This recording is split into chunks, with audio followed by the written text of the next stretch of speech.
Hello friends, welcome back to our YouTube channel RMS institute of online education. RMS institute के online platform में आपका एक बार पुनः स्वागत है। तो कैसे हैं आप लोग? देखना, तो हमने आपके लिए जनरल साइंस का एक कोर्स चालू किया था जिसमें आपको जनरल साइंस के कुछ टॉपिक क्लियर करवाए जा रहे थे। तो उसमें हम सेल के बारे में, सेल के जो भाग हैं उनके बारे में हम पढ़ चुके हैं। तो आज देखना, देखो जनरल साइंस के हम टॉपिक कवर करेंगे। रेगुलर आपके लिए जनरल साइंस की वीडियो अपलोड होंगी आपके चैनल पर। देखना, तो सबसे पहले तो हम देखते हैं कि जनरल साइंस में आता क्या क्या है, जनरल साइंस होती क्या है। आज हम जो हर जो कम्पिटिटिव एग्जाम है, आरएएस, आईएएस, पटवार, जो भी एग्जाम लगती हैं उनमें साइंस आता है तो नॉर्मल साइंस पूछी जाती है, जनरल साइंस जो पूछी जाती है। तो जनरल साइंस कहते किसे हैं अपन? जनरल साइंस जो होती है वो नॉर्मल होती है, अपन के ह्यूमन बॉडी से रिलेटेड होती है। जनरल साइंस जो होती है उसमें ज्यादातर जो क्वेश्चन आते हैं वो बायोलॉजी के आते हैं। बायोलॉजी से मतलब अपन की ह्यूमन बॉडी से रिलेट, डेली लाइफ से रिलेट जो भी जितने भी प्रश्न बनते हैं वो सारे जनरल साइंस के अंतर्गत आते हैं। इतनी ज्यादा डीप साइंस नहीं पूछी जाती, नॉर्मल साइंस आती है जनरल साइंस। तो देखो, हमने पढ़ा था साइंस, साइंस की हमने 3 शाखाएं पढ़ी थी, बायोलॉजी, केमिस्ट्री और फिजिक्स। जनरल साइंस में इनका थोड़ा थोड़ा वेटेज रहता है, नॉर्मल तीनों से ही प्रश्न पूछे जाते हैं। ज्यादा जो वेटेज रहता है वो अपन की बायोलॉजी का रहता है। अधिकतर जो प्रश्न होते हैं वो बायोलॉजी से, अपन की ह्यूमन बॉडी से रिलेटेड प्रश्न पूछे जाते हैं। किसमें? बायोलॉजी में। ठीक है, ठीक है। तो ज्यादातर जो वेटेज रहता है वो किसका रहता है? बायोलॉजी का रहता है। तो हम जो चैप्टर जो कवर करेंगे, सीरीज वाइज जो चैप्टर कवर करेंगे वो बायोलॉजी से कवर करेंगे। सबसे पहले अपन कौन से चैप्टर क्लोज करेंगे? बायोलॉजी स्टार्ट कर रहे हैं अपन की। ठीक है, और बायोलॉजी में भी पहला टॉपिक कौन सा लेता हूं? अपन का बैलेंस डाइट, संतुलित आहार वाला मैं टॉपिक कवर करता हूं। ठीक है, ओके। देखना, देखना क्या स्टार्ट कर रहे हैं अपन? बायोलॉजी स्टार्ट कर रहे हैं क्योंकि बायोलॉजी से ज्यादा प्रश्न आते हैं, ज्यादा वेटेज बायोलॉजी का रहता है। देखना,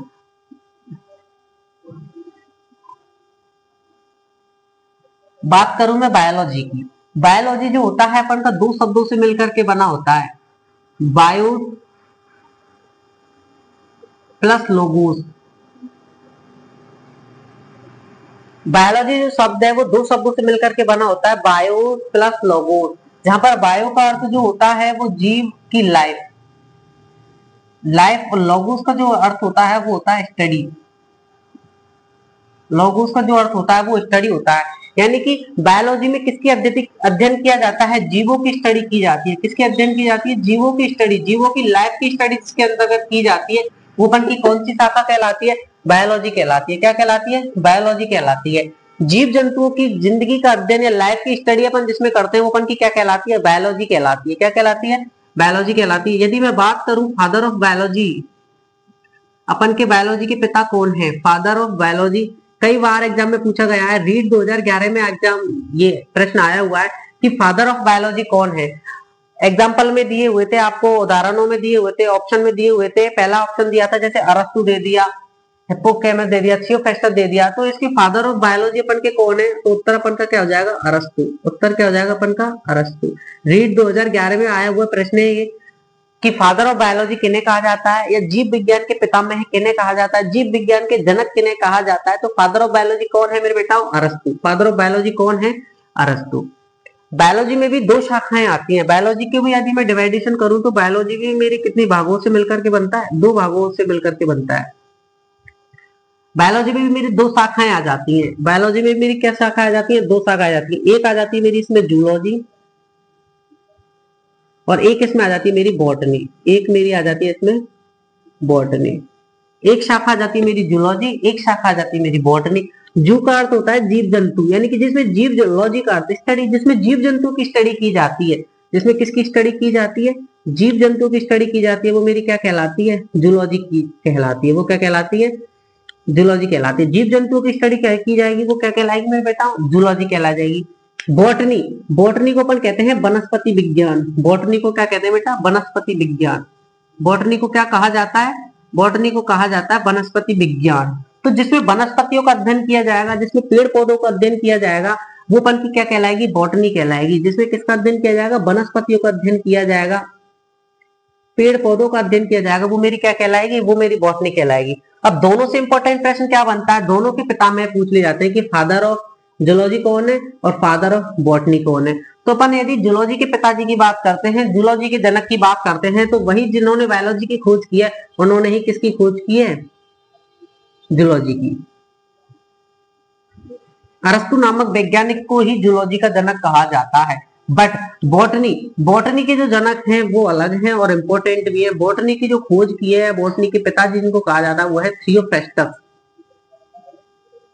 थियोफेस्टस नामक वैज्ञानिक को क्या कहा जाता है, फादर ऑफ बॉटनी कहा जाता है। तो दोनों प्रश्न यहाँ से इंपॉर्टेंट बनते हैं कि फादर ऑफ जूलॉजी कौन है, फादर ऑफ जूलॉजी अरस्तु है, फादर ऑफ बॉटनी कौन है, फादर ऑफ बॉटनी है थियोफेस्टस। बॉटनी के अंतर्गत किसको कहा जाता है, जीव विज्ञान की वह शाखा जिसमें वनस्पतियों का अध्ययन किया जाता है, पेड़ पौधों का अध्ययन किया जाता है, वो मेरी कौन सी विज्ञान कहलाएगी, वो मेरी वनस्पति विज्ञान कहलाती है। जीव विज्ञान की वह शाखा जिसमें जीव जंतुओं का अध्ययन किया जाता है, ह्यूमन का अध्ययन किया जाता है, वो मेरी क्या कहलाएगी, वो मेरी क्या कहलाएगी, जूलॉजी कहलाएगी। फादर ऑफ जूलॉजी की मैं बात करूं तो अरस्तु और फादर ऑफ बॉटनी की बात करूं तो मैं थियोफेस्टस। तो ये हुआ हमारा जनरल साइंस का एक छोटा सा वेटेज, मतलब बायोलॉजी वाला कंसेप्ट जहां से आपके अधिकतर प्रश्न बनते हैं। तो अपन स्टार्ट क्या कर रहे हैं, बायोलॉजी। मैंने थोड़ा आपको इंट्रो दिया था बायोलॉजी का, ठीक है।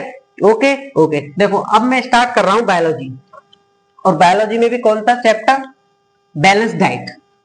कौन सा चैप्टर है, बैलेंस डाइट। देखो देखने में तो अच्छा लगता है, देखने में तो सिंपल लगता है कि संतुलित आहार, हाँ हम जो खाते पीते हैं, कार्बोहाइड्रेट वसा प्रोटीन विटामिन, बट यहाँ से क्या है क्वेश्चन छोटे छोटे आते हैं और उनको हम क्या करके आ जाते हैं, गलत करके आ जाते हैं। टॉपिक देखने में आपको ऐसा लगता है कि सिंपल है, 6th क्लास में पढ़ा था संतुलित आहार, सर ने बताया था पोषण कुपोषण संतुलित लेकिन यहाँ से क्या प्रश्न क्या है, थोड़े घुमा के आते देखना। तो बायोलॉजी में मैं पहले क्या स्टार्ट कर रहा हूँ, संतुलित आहार में पहला जो टॉपिक है वो स्टार्ट कर रहा हूँ, संतुलित आहार का। इसके बाद बायोलॉजी कवर करेंगे, केमिस्ट्री कवर करेंगे, फिजिक्स करेंगे, नॉर्मल जनरल अपन जनरल तरीके से कवर करेंगे। पहला जो मैं स्टार्ट कर रहा हूँ, पहला जो भाग है वो मेरा बैलेंस डाइट का है। पहला जो पार्ट है वो किसका है, बैलेंस डाइट का मैं स्टार्ट कर रहा हूँ, ठीक है ठीक है। देखना नाम से स्पष्ट करेंगे अपन संतुलित आहार, वही अपन 6th क्लास वाली डेफिनेशन देखें तो संतुलित आहार, आहार का मतलब क्या होता है, आहार का मतलब होता है भोजन, जो हम भोजन खाते हैं, जो भी हम भोजन करते हैं वो क्या होता है हमारा आहार। और संतुलित से मतलब है संतुलन, संतुलित से मतलब क्या लेंगे अपन, संतुलन, बैलेंस। संतुलित से मतलब क्या लेंगे, संतुलन। तो मैं देखूं जो भी हम जो भोजन खाते हैं, जो भी अपन भोजन खाते हैं उसमें पोषक तत्वों को क्या बना रहे, संतुलन बना रहे। पोषक तत्व क्या हो, संतुलित मात्रा में हो, उचित मात्रा में हो, उनका अनुपात हो क्या हो, उचित मात्रा में हो, तो ऐसा हमारा भोजन क्या कहलाएगा, संतुलित आहार कहलाएगा। ऐसा आहार जिसमें पोषक तत्व, कैसे लिखेंगे, ऐसा आहार, ऐसा आहार जिसमें पोषक तत्व उचित मात्रा में, उचित मात्रा में एवं अनुपात में स्थित हो, एवं अनुपात में स्थित हो, वो हमारा क्या कहलाएगा, संतुलित आहार कहलाएगा। वो हमारा क्या कहलाएगा, संतुलित आहार। ऐसा आहार जिसमें हम जो भी खा पी रहे हैं वो हमारा आहार है, उसमें पोषक तत्व, पोषक तत्व हमारे उचित मात्रा में होने चाहिए। उचित मात्रा में अपन का जो भोजन है ना वो हेल्दी होना चाहिए, उसको अपन क्या कह रहे हैं, संतुलित आहार, ठीक है ठीक है।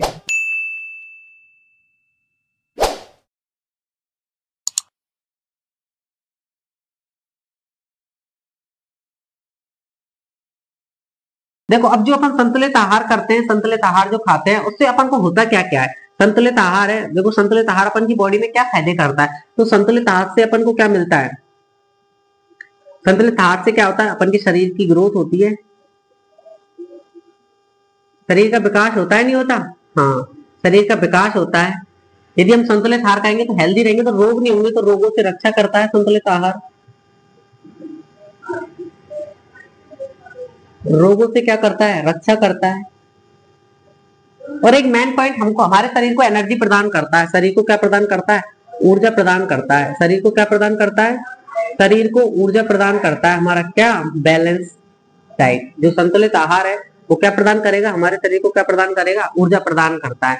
तो संतुलित आहार जो है वो हमारे शरीर को कौन कौन से फायदे करता है? एक हमारे शरीर का विकास करेगा, रोगों से रक्षा करेगा, शरीर को क्या प्रदान करेगा? शरीर का विकास करेगा, रोगों से रक्षा करेगा, और शरीर को मेन पॉइंट जो है, हम जो खाना खाएंगे शरीर को क्या प्रदान करेगा? ऊर्जा प्रदान करेगा। कौन? हमारा संतुलित आहार। अब देखो जैसे मैं कोई भी संतुलित आहार का 100% लेता हूँ, कितना लेता हूँ? 100% लेता हूँ कि 100% हमको संतुलित आहार में क्या क्या इंक्लूड होनी चाहिए, क्या क्या हमारे 100% में होना चाहिए। तो देखो मैं बात करूं इसमें पहले संतुलित आहार में होना क्या क्या चाहिए अपन का, तो 40% जो वेटेज आ जाएगा ना इसमें, 40% जो वेटेज आ जाएगा वो किसका आ जाएगा बेटा? अपन की हरी सब्जियों का। 40% वेटेज किसका आ जाएगा? हरी सब्जियों का।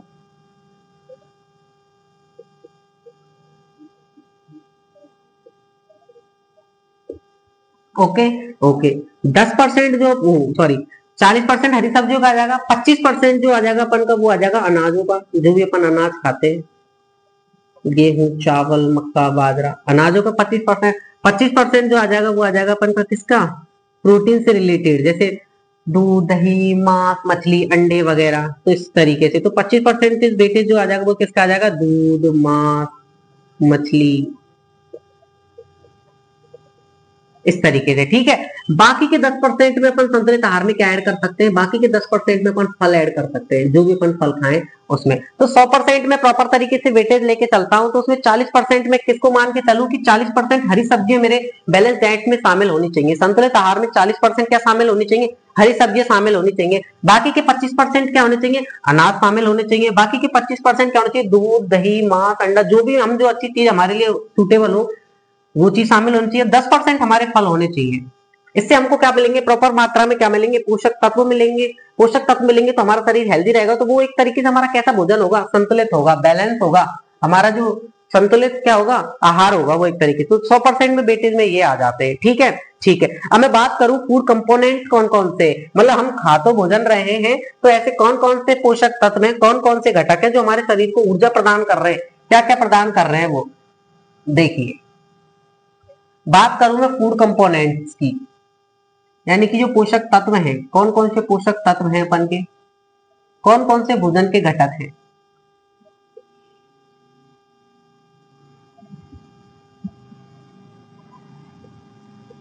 कौन कौन से मेरे फूड कंपोनेंट्स हैं, कौन कौन से मेरे भोजन के घटक हैं जो मैं भोजन खा तो रहा हूं लेकिन मुझे उनसे मिल के आ रहा है, कौन कौन से ऐसे घटक है। तो देखना बेटा 6 टाइप्स हैं अपन के।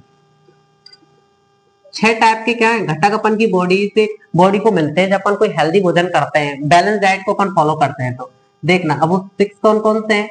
मेन जो होता है कार्बोहाइड्रेट, 6 क्लास में हम इनको पढ़ लेते हैं। कार्बोहाइड्रेट, फैट, बता, प्रोटीन, विटामिन, मिनरल्स यानी खनिज तत्व जो भी है अपन के, एट लास्ट वाटर, जल। तो मेरे बेटा ये अपन के क्या हो गए? 6 अपन के क्या हो गए? ये अपन के भोजन के घटक हो गए। अपन जो भोजन खाते हैं वो क्या मिलते हैं अपन को? ये मिलते हैं अपन को भोजन के जो घटक। आपसे पूछ लिया जाए कि भोजन के घटक कौन कौन से, फूड कंपोनेंट कौन कौन से, तो कौन से हैं? There are 6 types of food component. 6 अपन के टाइप है किसके? भोजन के घटकों के। कार्बोहाइड्रेट, वसा, प्रोटीन, विटामिन, खनिज और जल। जब अपन भोजन करते हैं तो ये चीज हमारे शरीर को मिलती है, इनसे हमारे शरीर का विकास होता है, इनसे हमारे शरीर को एनर्जी मिलती है। अब इसमें भी अपन देखें, कई बार कंपेटिटिव एग्जाम में पूछ लिया जाता है कि जो भोजन के घटक होते हैं उनमें से ऐसे कौन कौन से कंपोनेंट हैं जिनसे हमारे शरीर को क्या मिलती है? ऊर्जा मिलती है। ऐसे कौन कौन से घटक हैं जिनसे शरीर को क्या मिल रही है बेटा? ऊर्जा मिल रही है। आगे एक एक को अपन विस्तृत रूप में पढ़ेंगे, जो कंपिटिटिव एग्जाम में जहां से इंपॉर्टेंट प्रश्न बनते हैं। ऐसे कौन कौन से घटक हैं, ऐसे इनमें से कौन कौन से घटक हैं जो शरीर को ऊर्जा प्रदान करते हैं मेनली। तो मेनली अपन देखेंगे कार्बोहाइड्रेट और वसा। इन दोनों चीजों से मेरे बेटा अपन को क्या मिलती है? ऊर्जा मिलती है। अपन के शरीर को क्या मिलती है? ऊर्जा मिलने का कार्य करते हैं। जब अपन कोई हेल्दी भोजन करेंगे तो हमारे शरीर को कार्बोहाइड्रेट मिलेगा, कार्बोहाइड्रेट मिलेगा और क्या मिलेगी? वसा मिलेगी। ये हमारे शरीर को क्या प्रदान करते हैं? ऊर्जा प्रदान करते हैं। ठीक है। ऐसे कौन कौन से घटक हैं जो हमारे शरीर के विकास के लिए आवश्यक होते हैं, शरीर की ग्रोथ के लिए, शरीर के विकास के लिए ऐसे कौन से घटक हैं जो हमारे शरीर के विकास के लिए आवश्यक है। शरीर के विकास के लिए कौन सी चीज आवश्यक है? तो मेरे बेटा प्रोटीन और जल हमारे शरीर की ग्रोथ के लिए आवश्यक होते हैं। कौन कौन से? प्रोटीन और जल। प्रोटीन और जल किसके लिए आवश्यक होते हैं मेरे बेटा? प्रोटीन और जो जल है वो हमारे किसके लिए आवश्यक होते हैं? शरीर की ग्रोथ के लिए आवश्यक होते हैं, शरीर के विकास के लिए आवश्यक होते हैं। तीसरा पॉइंट में देखूं, शरीर की इम्यूनिटी पावर को कौन बढ़ाते हैं? हमारे शरीर को प्रतिरक्षा प्रणाली को मजबूत कौन कौन से करते हैं? रोगों से हमें कौन बचाते हैं? ऐसे कौन से घटक है जो हमारे शरीर को रोगों से बचाने का कार्य कर रहे हैं? ठीक है, तो ऐसे कौन से घटक है जो शरीर को किससे बचा रहे हैं? रोगों से। शरीर को रोगों से बचाने का कौन कार्य कर रहा है? शरीर को रोगों से बचाने का कौन कार्य कर रहा है? विटामिन। आपने देखा होगा, अपन विटामिन पढ़ते हैं, A B C D, 6 class में अपन पढ़ते हैं कि विटामिन ए की कमी से हमारे शरीर में रतौंधी रोग हो जाता है। तो विटामिन ए नहीं होगा तो हमको कौन सा रोग हो जाएगा? रतौंधी। तो एक तरीके से बचाने का कार्य कर रहे हैं ना, आपके शरीर को रोगों से बचा रहे हैं ना। तो क्या हो गया? विटामिन और मिनरल, खनिज तत्व और खनिज तत्व क्या कर रहे हैं? हमारे शरीर को किससे बचाने का कार्य कर रहे हैं? रोगों से बचाने का कार्य कर रहे हैं। तो शरीर को रोगों से बचाने का काम कौन कर रहा है? शरीर को रोगों से बचाने का काम हमारे कौन कर रहे हैं? विटामिन और खनिज लवण कर रहे हैं। ठीक है, खनिज लवण की मैं बात करूं, जैसे खनिज लवण होता है अपन का कैल्शियम। बात करूं किसकी? कैल्शियम की। सर्वाधिक जो कैल्शियम होता है बेटा किसमें पाया जाएगा? दूध में पाया जाता है। किसमें पाया जाएगा? दूध में पाया जाता है। सर्वाधिक जो कैल्शियम होता है वो किसमें पाया जाता है? दूध में पाया जाएगा। यदि हमारे शरीर में कैल्शियम की कमी हो गई, कैल्शियम की कमी हो गई, तो हमारे जो दांत हैं, दांत क्या हो जाएंगे? कमजोर हो जाएंगे। हमारी हड्डियां कमजोर हो जाएंगी। किसकी कमी से? कैल्शियम की कमी से। ठीक है, तो इसलिए क्या हुआ? शरीर को रोगों से ये अपन को बचा रहा है, इसलिए कैल्शियम की मात्रा क्या होनी चाहिए अपन के शरीर में? प्रॉपर तरीके से होनी चाहिए। ठीक है, ठीक है, ओके। अब अपन इनमें से बारी बारी क्या एक एक कंपोनेंट को पढ़ते हुए चलेंगे। ठीक है, ठीक है, देखना। तो सबसे पहला जो कंपोनेंट पढ़ेंगे ना वो अपन पढ़ेंगे कार्बोहाइड्रेट। सबसे पहला कंपोनेंट पढ़ेंगे अपन कार्बोहाइड्रेट। कार्बोहाइड्रेट को पढ़ने से पहले मैं एक बार दोबारा से आपके सामने इन चीजों का रिवीजन कर देता हूँ कि हमने स्टार्ट किया है किसी भी कम्पिटेटिव एग्जाम के लिए जनरल साइंस का जो बैच है हमने आपके लिए चलाया जा रहा है। उसमें आपको जनरल साइंस में हमने पहले उठाया है बायोलॉजी। बायोलॉजी जो शब्द है वो दो शब्दों से मिलकर के बना है, बायोस प्लस लोगोस। यहाँ बायो का अर्थ क्या है? लाइफ, यानी कि जीवों की लाइफ की स्टडी अपन किसके अंदर करते हैं? बायोलॉजी के अंदर करते हैं। बायोलॉजी को भी यदि शाखाओं में डिवाइडेड करें तो वो दो शाखाओं में डिवाइडेड हमने पढ़ी थी। एक हमने पढ़ी थी जूलॉजी और एक हमने पढ़ी थी बॉटनी। दोनों में से प्रश्न क्या बनते हैं ये तो अपन जानते हैं कि इसमें जीव जंतु का अध्ययन करेंगे, इसमें वनस्पतियों का अध्ययन करेंगे। बट फादर इनके पूछ लेता है तो इसके फादर हो गए अरस्तु और इसके फादर हो गए थियोफेस्टिस। ठीक है, इसको अपन वनस्पति विज्ञान कहते हैं, उसको जीव विज्ञान कहते हैं। तो बायोलॉजी हमने स्टार्ट की थी क्योंकि अब जो मोस्ट इंपॉर्टेंट जो पार्ट कवर करता है वो हमारा बायोलॉजी कर लेता है। तो बायोलॉजी हमारे शरीर से रिलेटेड प्रश्न अपन को आते हैं। तो उसमें क्या किया था अपन ने? सबसे पहला जो टॉपिक तैयार किया था, जो चालू किया था, वो संतुलित आहार किया था। पहला जो टॉपिक चालू किया था वो संतुलित आहार चालू किया था। तो पहला जो टॉपिक हमने स्टार्ट किया था वो संतुलित आहार का किया था। संतुलित आहार में हमने पढ़ा कि ऐसा आहार, ऐसा भोजन जिसमें पोषक पदार्थों की क्या हो? उचित मात्रा में संतुलन होता है, उचित मात्रा में व्यवस्था होती है, उचित मात्रा में उपस्थित होते हैं हमारे भोजन में। ऐसे पदार्थ या ऐसा आहार जिसमें पोषक तत्व उचित मात्रा में हो, उचित अनुपात में मिले हुए हों, वो कौन सा भोजन कहलाएगा? संतुलित भोजन कहलाएगा। संतुलित भोजन क्या कार्य करेगा? शरीर का विकास करेगा, रोगों से रक्षा करेगा, शरीर को क्या प्रदान करेगा? ऊर्जा प्रदान करेगा। 100% में भाग लेता हूं तो उसमें से क्या होता है? 40% मेरी हरी सब्जियों का होता है, 25% हम अनाज खाते हैं, 25% दूध मांस मछली खाते हैं और 10% फल आते हैं। तो हमारा वो 100% डाइट चार्ट किसका बनता है? संतुलित आहार का बनता है। फिर मैंने पढ़े कंपोनेंट, 6 टाइप के मैंने पढ़े, कार्बोहाइड्रेट, वसा, प्रोटीन, विटामिन, खनिज और जल। ये 6 टाइप है मेरे। 6 जो प्रकार है वो किसके? भोजन के घटक है। भोजन में उपस्थित घटक है ये मेरे 6। ठीक है, ठीक है। शरीर को एनर्जी कौन प्रदान कर रहे हैं? शरीर को ऊर्जा प्रदान करने वाले कौन कौन से हैं? कार्बोहाइड्रेट और वसा। शरीर के विकास के लिए कौन से आवश्यक है? जिससे हमारी ग्रोथ होती है? प्रोटीन और जल। शरीर को रोगों से बचाने का कौन कार्य करते हैं? विटामिन और खनिज लवण। ठीक है, ठीक है। तो पहला जो हम पढ़ते हैं वो अपन पढ़ते हैं कार्बोहाइड्रेट। देखना, कार्बोहाइड्रेट को बिल्कुल अच्छी तरीके से अपन कवर करेंगे। बहुत अच्छे अच्छे प्रश्न यहाँ से बनते हैं। ठीक है, देखना, पेन कॉपी लेके बैठना, साथ में इनको नोट करते हुए चलना। देखना, पहला कंपोनेंट अपन, पहला फूड कंपोनेंट कौन सा पढ़ रहे हैं? पहला फूड कंपोनेंट अपन पढ़ रहे हैं कार्बोहाइड्रेट। देखना मेरे बेटा, पहला फूड कंपोनेंट कौन सा पढ़ रहा हूं मैं? कार्बोहाइड्रेट। कार्बोहाइड्रेट। ओके, ठीक है। कार्बोहाइड्रेट को अपन और क्या क्या कह सकते हैं? कार्बोहाइड्रेट के जो अन्य नाम क्या है? कार्बोहाइड्रेट को मेरे बेटाओं में शर्करा भी कह सकता हूँ, कार्बोहाइड्रेट को मैं सैकेराइड भी बोल सकता हूँ। क्या बोल सकता हूँ? सैकेराइड भी इसको मैं बोल सकता हूँ। कार्बोहाइड्रेट को शर्करा और सैकेराइड भी इसको हम बोल सकते हैं। कार्बोहाइड्रेट एक्चुअल में होता क्या है? कार्बोहाइड्रेट देखना, कार्बोहाइड्रेट किन किन से मिलकर के बना होता है? जब मैं कार्बन, सेकंड हाइड्रोजन, समझ के चलना बेटा, हाइड्रोजन, और थर्ड जो मेरा ऑक्सीजन। क्या क्या पढ़ा मैंने? कार्बोहाइड्रेट कार्बन, हाइड्रोजन, ऑक्सीजन तीनों से मिलकर के बना हुआ होता है। CHO, carbon, hydrogen, oxygen. Carbon, hydrogen, oxygen से तीनों से मिलकर के क्या बनता है? कार्बोहाइड्रेट। अब ये कब बनता है?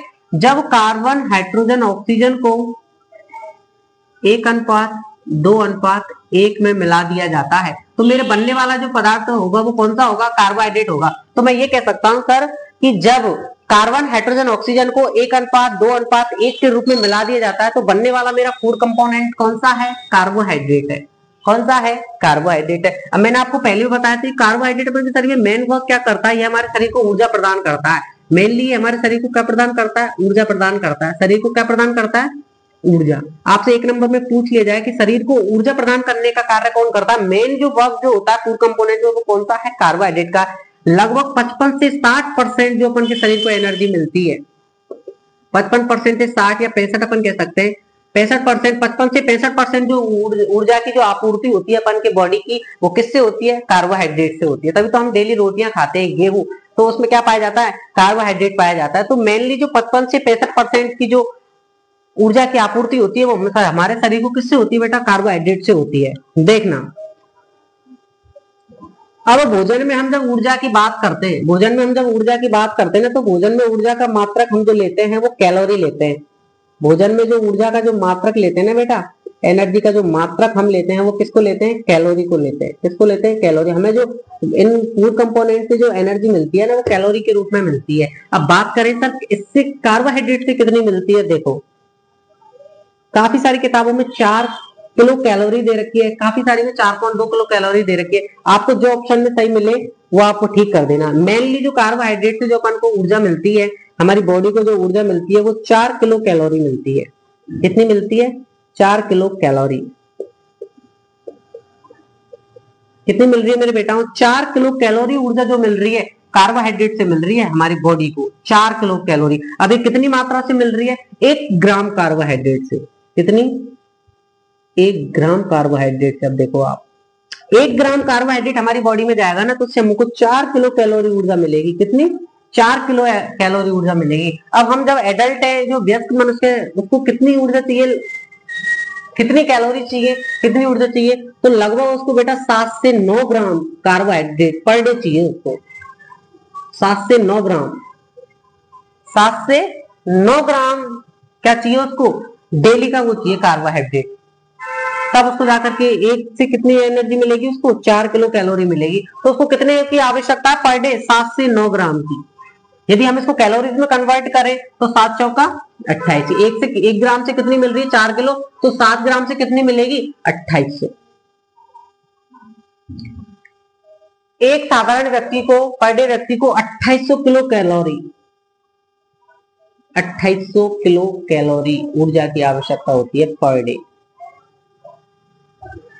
साधारण व्यक्ति को, नॉर्मल अवस्था में जो व्यक्ति होता है उसको पर डे कितनी कैलोरी एनर्जी चाहिए? कितनी कैलोरी एनर्जी चाहिए? 2800 किलो कैलोरी एनर्जी प्राप्त होनी चाहिए पर डे व्यक्ति को। इसका मतलब वो 7 से 9 ग्राम कार्बोहाइड्रेट उसको पर डे मिलना चाहिए, तब उसको 2800 किलो कैलोरी ऊर्जा प्राप्त होगी। क्योंकि कार्बोहाइड्रेट का मेन जो वर्क क्या है, वो क्या प्रदान करता है? अपन के शरीर को ऊर्जा प्रदान करने का कार्य करता है। 1 ग्राम कार्बोहाइड्रेट से, सबके प्रश्न अलग अलग बनेंगे कि 1 ग्राम कार्बोहाइड्रेट से कितनी कैलोरी ऊर्जा मिलती है, तो आप आंसर में दोगे 4 किलो कैलोरी। यदि आपसे पूछ ले कि एक साधारण व्यक्ति को सामान्य अवस्था में कितने ग्राम कार्बोहाइड्रेट की आवश्यकता होगी, तो 7 से 9 ग्राम अपन ऑप्शन में क्लिक करेंगे। यदि आपसे पूछ ले कैलोरी में कि यानी कि एक व्यक्ति को साधारण अवस्था में कितने किलो कैलोरी पर डे आवश्यकता होगी, तो 2800 कैलोरी आवश्यकता होगी। साधारण अवस्था में नॉर्मल फेज में कितने कैलोरी की आवश्यकता होगी, 2800 कैलोरी। यदि एक व्यक्ति कोई वर्क करता है, हार्डवर्क करता है, डेली परिश्रमी व्यक्ति है, परिश्रमी व्यक्ति को कितने कैलोरी की आवश्यकता होगी, 3200 किलो कैलोरी। कितने, 3200 किलो कैलोरी की आवश्यकता होगी उसको, 3200 किलो कैलोरी आवश्यकता होगी उसको। ठीक है, समझ में आया? ठीक है। यदि एक और पॉइंट में पूछा गया है कई बार कि गर्भवती महिलाओं को कितने कैलोरी ऊर्जा की आवश्यकता होती है। कौन सी महिलाओं को, गर्भवती, कौन सी महिलाओं को, गर्भवती महिलाओं को कितने किलो कैलोरी ऊर्जा की आवश्यकता होती है। गर्भवती महिलाओं को जो पर डे की जो ऊर्जा चाहिए मेरे बेटा, वो चाहिए 3500 किलो कैलोरी। 3500 किलो कैलोरी की ऊर्जा किनको चाहिए, गर्भवती महिलाओं को चाहिए। लेकिन एक जो हार्ड वर्किंग है, परिश्रमी व्यक्ति है, उसको कितनी ऊर्जा चाहिए पर डे की, 3200 किलो कैलोरी ऊर्जा उसको चाहिए। मिलेगी कहां से ये ऊर्जा, किससे मिल रही है, कार्बोहाइड्रेट। कार्बोहाइड्रेट क्या है, एक फूड कंपोनेंट है, किसका, हमारे संतुलित आहार का, हमारे डाइट का, बैलेंस डाइट का, जो हम भोजन करते हैं उसका एक घटक है क्या, कार्बोहाइड्रेट। कार्बोहाइड्रेट के हम बारे में पढ़ रहे हैं। दूसरा हम इसका नाम देख सकते हैं तो शर्करा और सैकेराइड हम इसको कह सकते हैं। कार्बोहाइड्रेट कहते किसे हैं, जब कार्बन हाइड्रोजन ऑक्सीजन को 1:2:1 में मिला दिया जाता है तो हमारा क्या बनता है, कार्बोहाइड्रेट बनता है। कार्बोहाइड्रेट का मेन वर्क क्या है, ये हमारे शरीर को क्या प्रदान करता है, ऊर्जा प्रदान करने का कार्य करता है। कौन, कार्बोहाइड्रेट। 55 से 65% ऊर्जा की आपूर्ति करता है कौन, हमारा कार्बोहाइड्रेट। भोजन में जो ऊर्जा होती है, अपन को ऊर्जा मिलती है, उसका अपन जो मात्रक लेते हैं बेटा, वो कैलोरी लेते हैं। क्या लेते हैं, कैलोरी लेते हैं। ठीक है, ठीक है। 1 ग्राम कार्बोहाइड्रेट से हमको 4 किलो कैलोरी ऊर्जा मिलती है। एक व्यक्ति को नॉर्मल जो चाहिए वो 7 से 9 ग्राम ऊर्जा चाहिए, 7 से 9 ग्राम कार्बोहाइड्रेट होना चाहिए। 1 ग्राम से 4 किलो मिलती है, तो 2800 किलो कैलोरी मिलेगी हमको पर डे। कैलोरी में यदि आपसे पूछा जाए कि एक व्यक्ति को साधारण अवस्था में जब वो कोई हार्ड वर्क नहीं कर रहा तो उसको कितनी एनर्जी चाहिए, तो 2800 किलो कैलोरी चाहिए। जब वो थोड़ा परिश्रम कर रहा है तो उसको 3200 किलो कैलोरी चाहिए। बात करूं मैं गर्भवती महिला को कितनी कैलोरी ऊर्जा की आवश्यकता पड़ती है, तो वो कार्बोहाइड्रेट 3500 किलो कैलोरी की आवश्यकता पड़ती है। तो इतने में हमारे कार्बोहाइड्रेट आता है। अब कार्बोहाइड्रेट की मैं बात करूं बेटा कि इसके मुख्य स्रोत हैं क्या क्या है। सर आपने इतनी तो बता दी कि ये कार्बोहाइड्रेट है, ये इतनी, ये इतना, ये इतनी कैलोरी इतनी, पर कार्बोहाइड्रेट ऐसा खाएं क्या जो हमको कार्बोहाइड्रेट मिले। तो कार्बोहाइड्रेट की मैं मुख्य स्रोतों की बात करता हूं मेरे बेटा।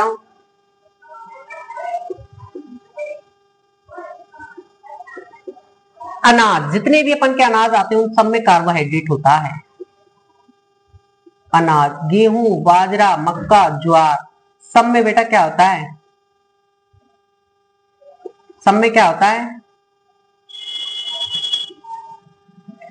कार्बोहाइड्रेट होता है। सर्वाधिक देखें आलू, सब्जियों में आलू, आलू हो गए ये बन के, दूध हो गया, शकरकंद हो गया,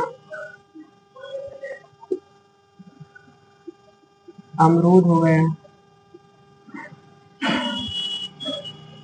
इन सब में क्या पाया जाता है अपन का, क्या पाया जाता है, कार्बोहाइड्रेट पाया जाएगा। ये अपन के कार्बोहाइड्रेट के मुख्य स्रोत हो गए। गेहूं, जितने भी अपन के अनाज होंगे, दालों में भी जितनी अपन की दालें होती है उनमें भी कार्बोहाइड्रेट की कुछ ना कुछ % मात्रा पाई जाती है। दालों में भी, फलों में भी पाई जाती है।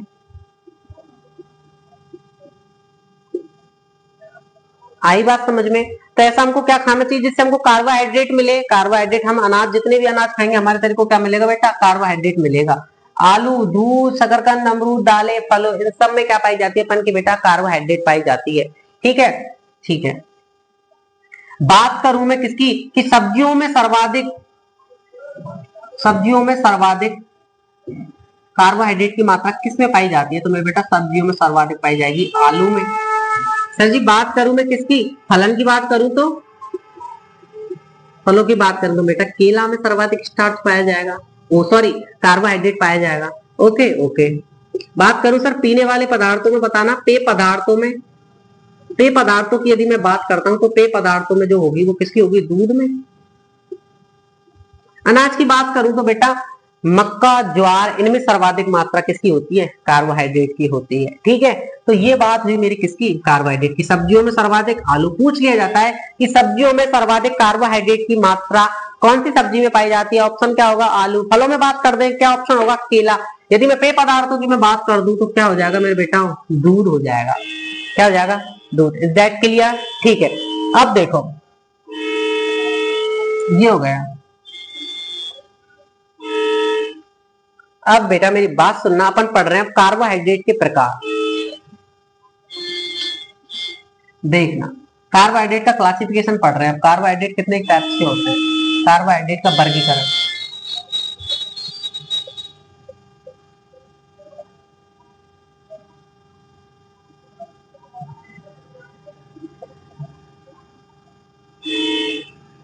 कार्बोहाइड्रेट के प्रकार प्रश्न पूछे जाते हैं यहां से। देखना, कार्बोहाइड्रेट के प्रकारों की यदि मैं बात करूं, कार्बोहाइड्रेट के कितने प्रकार हैं, 3।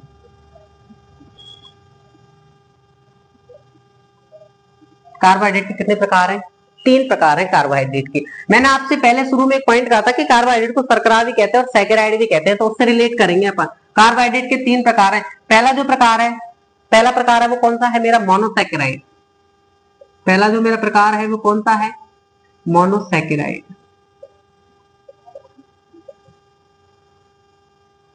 दूसरा मेरा प्रकार है वो कौन सा है, डाइसैकेराइड।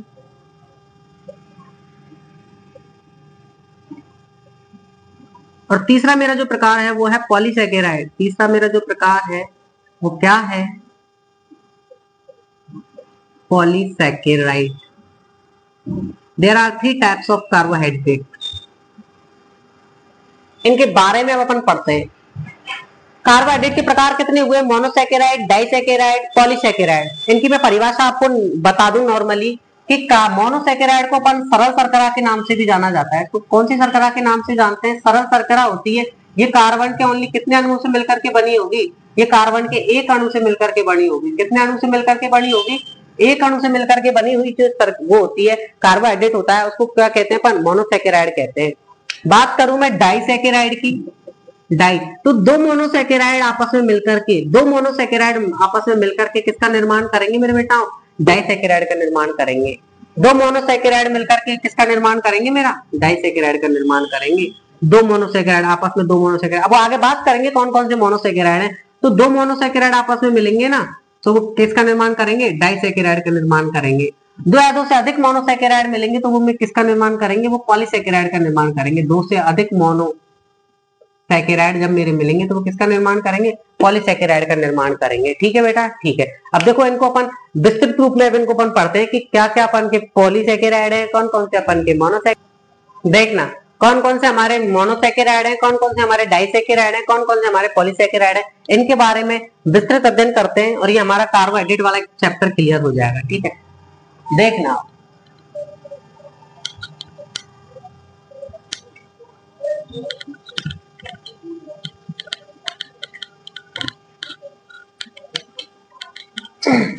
देखना कार्बोहाइड्रेट के प्रकार में मैंने पहला क्या पढ़ा था,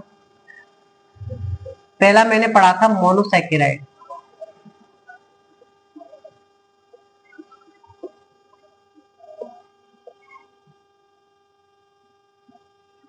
मोनोसैकेराइड मैंने पढ़ा था। मोनोसैकेराइड के मैंने क्या कहा था, ये मेरा बिल्कुल सरल होता है बिल्कुल। इसके लिए अपन इसको क्या कहते हैं, अपन सरल कार्बोहाइड्रेट भी इसको अपन कहते हैं। क्या कहते हैं, सरल कार्बोहाइड्रेट इसको कहते हैं।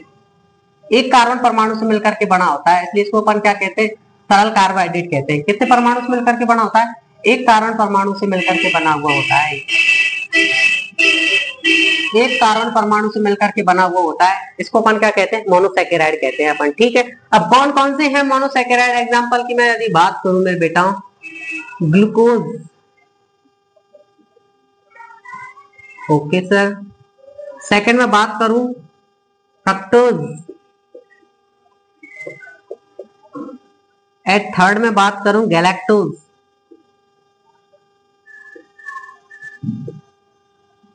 अब समझना बेटा प्रश्न कैसे बनते हैं, प्रश्न किस तरीके से आते हैं। ये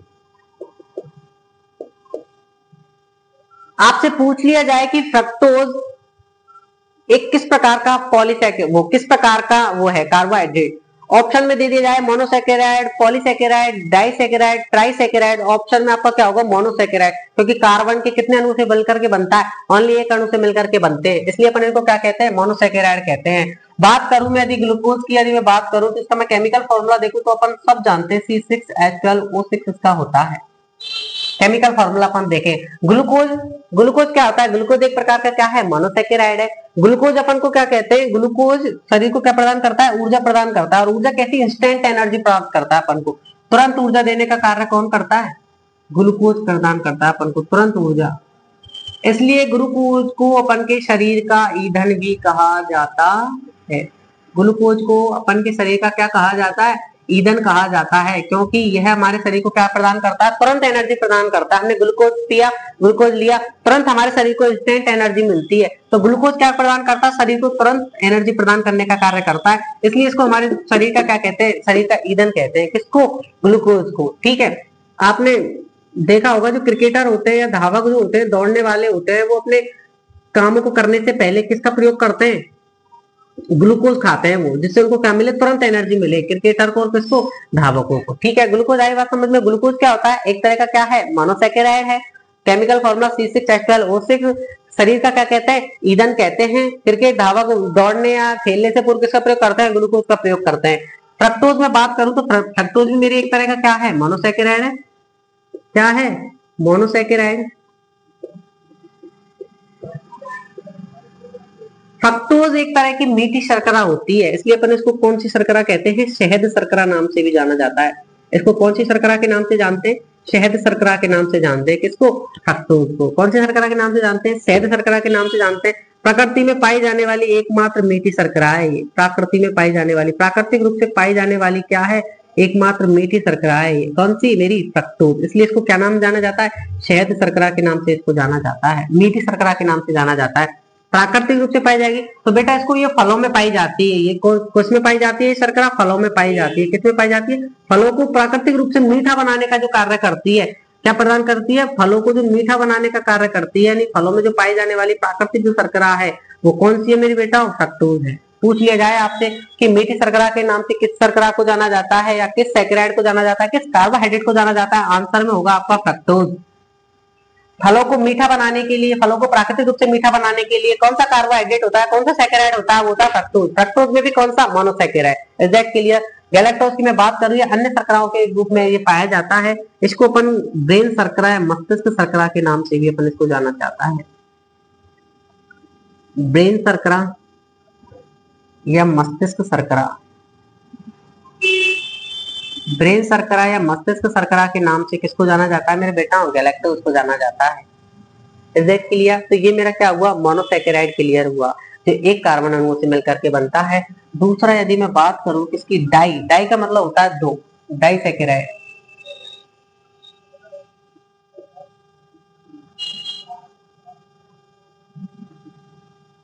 डाइसैकेराइड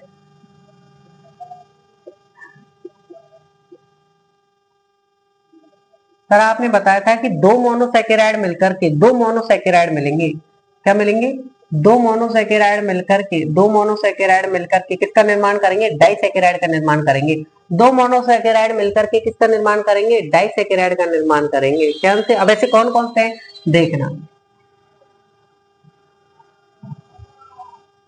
दो मोनोसैकेराइड मिलेंगे, यानी कि ग्लूकोज, ग्लूकोज मिल गया, ग्लूकोज फ्रक्टोज मिल गया, ग्लूकोज गैलेक्टोज मिल गया। तो जब दो ये मोनोसैकेराइड मिलकर के बनेंगे तो ये किसका निर्माण करेंगे, डाइसैकेराइड का निर्माण करेंगे। कैसे करेंगे देखना,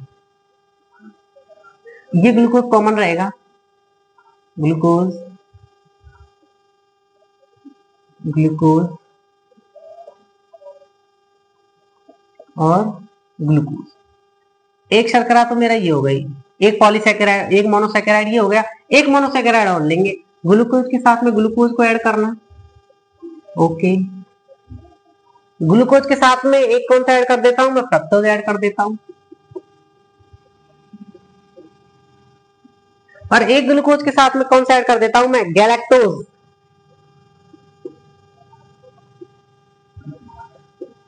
क्या ऐड कर दिया, गैलेक्टोज। अब देखना मैं बेटा, दो मेरे मोनोसैकेराइड मिल गए, दो मोनोसैकेराइड हो गए, glucose galactose, glucose fructose, glucose glucose. दो मोनोसैकेराइड मिले तो मेरा एक नया सैकेराइड बनेगा, नया सैकेराइड बनेगा, वो उसका नाम क्या होगा, डाइसैकेराइड होगा। देखना, देखना सबसे पहले में देखना मेरे बेटा, ग्लूकोज ग्लूकोज आपस में मिलेंगे, क्या मिलेंगे, ग्लूकोज और ग्लूकोज आपस में मिलेंगे तो किसका निर्माण करेंगे, माल्टोज का। किसका निर्माण करेंगे? माल्टोज का। ओके। ग्लूकोज प्लस फ्रक्टोज मिलेंगे, फ्रक्टोज एक मीठी शर्करा है, तो एक इसका निर्माण करेंगे सुक्रोज का। सुक्रोज का। ग्लूकोज प्लस गैलेक्टोज मिलेंगे, तो किसका निर्माण करेंगे? लैक्टोज का। किसका निर्माण करेंगे? लैक्टोज का। आई बात समझ में कि ग्लूकोज ग्लूकोज मिला, माल्टोज बन गया, ग्लूकोज फ्रक्टोज मिले, सुक्रोज बन गया, ग्लूकोज गैलेक्टोज मिले, लैक्टोज बन गया। तो आपने नोटिस किया कि ये क्या है मेरे? दो क्या है मेरे? मोनोसैकेराइड है। दो क्या है मेरे? ये मोनोसैकेराइड है। दो क्या है मेरे? मोनोसैकेराइड है। इन दोनों मोनोसैकेराइड को जब मैंने मिलाया तो मेरा एक नया सैकेराइड सामने आया। नया सैकेराइड सामने आया तो ये मेरे क्या कहलाए? ये सब मेरे क्या हो गए मेरे बेटा? डाइसैकेराइड हो गए। ये मेरे क्या हो गए? डाइसैकेराइड हो गए। आई बात समझ में? अब बात करूं मैं लैक्टोज शर्करा। लैक्टोज शर्करा क्या है? दूध में पाई जाती है। ये लैक्टोज किसमें पाई जाएगी? दूध में पाई जाएगी। सुक्रोज में बात करूं मीठी होगी तो ये मीठे फलों पदार्थों में पाई जाएगी। माल्टोज की यदि मैं बात करूं तो जितने भी मेरे अनाज चावल वगैरह ये होंगे इनमें पाई जाएगी। अनाज वाली में क्या पाई जाएगी मेरी? माल्टोज शर्करा पाई जाएगी। ठीक है। लास्ट जो शर्करा है वो है पनकी पॉलीसैकेराइड। वो लास्ट जो वो कार्बोहाइड्रेट है पॉलीसैकेराइड। ये एक तरह की हमारा क्या है? जटिल सैकेराइड होता है। क्या होता है ये? एक तरह का जटिल सैकेराइड होता है। जब दो या दो से अधिक मोनोसैकेराइड मिलेंगे तो वो किसका निर्माण करेंगे? जब दो या दो से अधिक अपन के मोनोसैकेराइड मिलेंगे तो वो किसका निर्माण करेंगे? पॉलीसैकेराइड का निर्माण करेंगे। जैसे स्टार्च।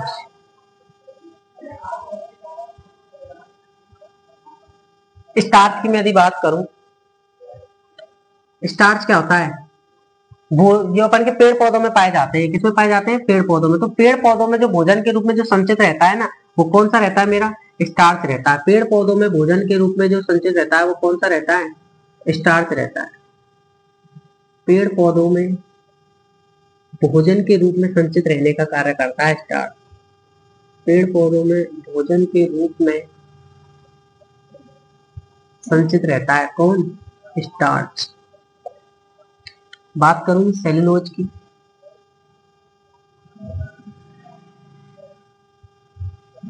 सेलुलोज मैं जानता हूं कि पादपों की कोशिका भित्ति, तो ये भी मेरा पादपों में पाया जाएगा। पादपों की कोशिका भित्ति। पादपों की कोशिका भित्ति किसकी बनी होगी? सेलुलोज की बनी होगी। ये भी किस तरीके में पाया जाएगा? ये भी एक तरह के पादपों में पाया जाएगा। मेनली जो मवेशियों के द्वारा इसका पाचन किया जाता है, जो शाकाहारी मवेशी होते हैं ना, उनके द्वारा इनका पाचन किया जाता है सेलुलोज का। इंसानों में सेलुलोज का पाचन नहीं होता है। तो क्या पढ़ा हमने? हमने पढ़ा कार्बोहाइड्रेट के प्रकार देखे। तो कार्बोहाइड्रेट के कितने प्रकार देखे? मोनोसैकेराइड, डाइसैकेराइड और पॉलीसैकेराइड। तीन प्रकार देखे। मोनोसैकेराइड क्या होता है? मेरा सरल कार्बोहाइड्रेट है, एक कार्बन परमाणु से मिलकर के बनता है। दो मोनोसैकेराइड बनेंगे तो डाइसैकेराइड बन जाएगा। दो या दो से अधिक मोनोसैकेराइड बनेंगे तो मेरे पॉलीसैकेराइड बन जाएंगे। ठीक है। ठीक है। इसमें मैंने पढ़ा glucose fructose galactose. Glucose instant energy मिलती है, फ्रक्टोज एक मीठी शर्करा होती है, प्राकृतिक रूप से पाई जाती है, फलों को मीठा करती है, गैलेक्टोज को ब्रेनी शर्करा कहते हैं। दो या दो से जब मोनोसैकेराइड बने तो मेरा क्या बना? डाइसैकेराइड बना, जैसे माल्टोज सुक्रोज लैक्टोज। ये किन किन से मिलकर के बने? पूछ लिया जाता है कि ग्लूकोज और फ्रक्टोज से मिलकर के किस शर्करा का निर्माण होता है, तो आंसर में आप सुक्रोज करके आओगे। पॉलीसैकेराइड स्टार्च और सेल्यूलोज। स्टार्च क्या था? पेड़ पौधों में भोजन के रूप में संचित रहते हैं कौन? स्टार्च। स्टार्च क्या है? एक तरह का हमारा मोनो वो पॉलीसैकेराइड है। इस तरह सेल्यूलोज है। पादपों की कोशिका भित्ति किसकी बनी होती है? सेल्यूलोज की बनी होती है। मवेशियों के द्वारा, शाकाहारी मवेशियों के द्वारा क्या किया जाता है? सेल्यूलोज का पाचन किया जाता है। Thank you for watching our YouTube channel RMS institute. इसी तरह बने रहिए हमारे चैनल पे। आपके लिए डेली रेगुलर अपलोड की जाएंगी साइंस, जनरल साइंस से रिलेटेड वीडियो। आज हमने पहला टॉपिक में फूड कंपोनेंट में कार्बोहाइड्रेट कवर कर चुका है। कल के टॉपिक में हम बता प्रोटीन कवर करेंगे। Okay, thank you, bye bye.